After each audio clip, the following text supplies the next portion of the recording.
Sėdint ratuose ne visuomet lengviau keliauti. Mažiausias laiptelis ar per siauros tualeto durys bet kokioje kelionėje gali sukelti rūpesčių.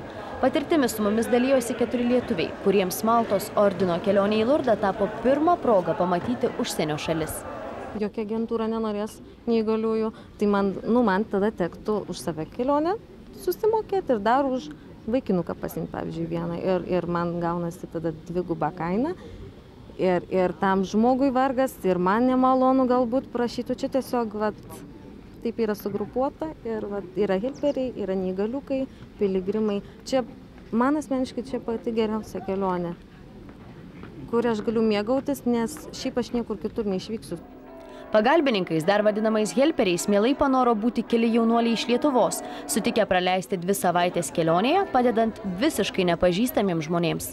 Jiems mums padeda pagrindė iš autobuso, išlipti, patekti į autobusą, kam reikia judant vežimėlio pagalbą padėti pastumti kažkokią tai ar kliūtis, kad ir laiptai būna kai kur netgi. Nors šiaip Raimeda labai rūpinasi, kad tualetai visur būtų pritaikyti, jokių laiptukų, jokių bordiūrų, kaip sakant. Tai labai padeda, kam reikia netgi higienos reikalams.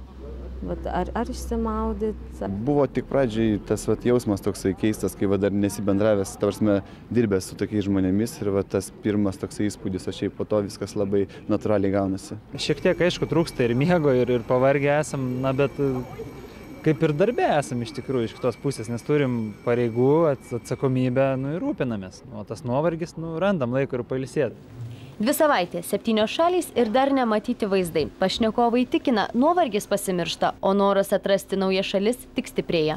Taip, dabar šiuo metu tai tikrai yra noro keliauti ir labai daug. Jei atvirai kalbant, jaudinausi tik dėl savo sveikatos, nes galvoju, gal neįveiksiu to atstumo, bus problemų dėl tam tikrų dalykų, bet aš esu labai dėkinga savo pagalbininkui, kuris labai padėjo, kuris mane visur vežiojo, tad neteko pajusti kažkokio tai diskomforto, kad yra kažkas blogai.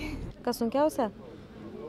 Gal nakvynė autobuse. Taip neišsimiegi, atrodo, atsikeli piktas, nepatenkintas, miego mažai 5 valandas, kartais 3-4, bet po to veiklos pilna ir yra daug ką veikti, tikrai neliūdna ir smagu ir nesinori grįžti namo. Po to būna šiokia tokia depresija, kai grįžti. Aš niekada nebuvau prieš tai keliavusi niekur. Net kaip sakiau, draugiam, net Latvijoje nebuvau. Beje, visi kalbinti jaunuoliai tikino, kad juos draugai į kelią išlydėjo su pavydu. Tad Lietuvoje tikrai yra jaunimo, norinčio padėti silpnesniems. Aišku yra, tai sakau, nėra vietų. Aišku pavydi, nes mes gan čia plati mūsų ta kelionė, mes pamatom labai daug, ko kiti galbūt net neturi galimybės. Mes aplankom daug šalių, daug miestų, istorijos daug sužinom. Yra daug norinčių, bet ne visi gali sau leisti tą kelionę. Maltos ordino pagalbos tarnybos vadovas Lietuvoje Brunas Kasparas primena, kodėl geriems norams mūsų šalyje sunku išsipildyti. Pinigai yra problema. Truputį brangu keliauti per Europą, autobusu į Lurdą ir pinigų yra daug. Didžiausia problema. Tačiau šiais metais padėti rengti piligriminę kelionę galėjo visi, panorė, kad jų troškimų žvakė būtų nuvežta į Lurdą. Mes būtent iš Lietuvos gabename šitos žvakės. Čia ant visų yra užrašai, prašymai, intencijos.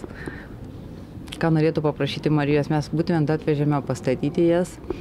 Be abejo, mes už tą atvežimą gavome aukas, o už tų aukų buvo žmonių, kurie padėjo mums išvažiuoti į Lurdą. Daugiau nei 500 žvakių Lietuvos piligrimai atsakingai degė net kelias dienas, o Maltos ordino atstovas pažadėjo. Ieškosim visada rėmėjus. Rėmėjų, kurie mielai investuotų ne tik į kitų įspūdžius, bet ir į naujas draugystes. Manau, kad bendrausim. Manau, kad palaikysim ryšį, kažkaip vis tiek susidraugavom.